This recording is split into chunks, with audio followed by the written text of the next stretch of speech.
ખરું માડી ખરું.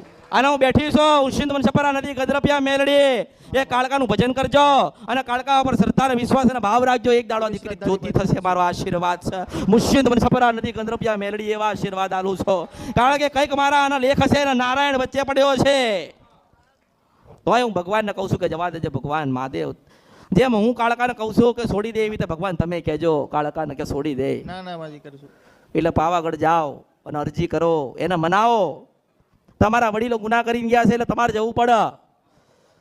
તમે દીવો કરતા નથી એટલે કરવો પડે. એટલે કાળકા માને આટલી અરજી કરીને આટલી પ્રાર્થના કરીને ઘરે જઈને દીવો કરજો.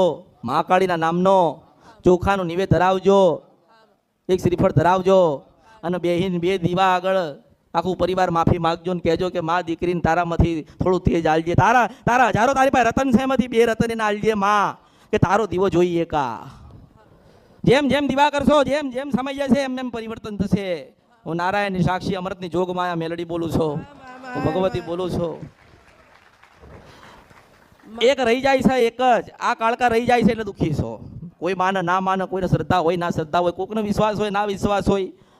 કદાચ દુનિયાએ બધાએ તને ના પાડી હોય, બધાએ ના પાડી આખી દુનિયાએ, પણ એવું કહું છું કે કાળકા કોઈ દાડો કોઈને નિરાશ નહીં જવા દે.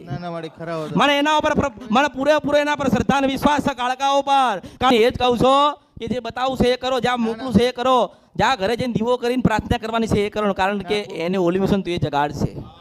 મારા શબ્દોનો ઓળખો, કારણ કે ઓળખો તો ઓળખાય ને. તમે માંગ ના કરશો, મારે કંઈક આલવું છે અને તમે માંગો છો કંઈક,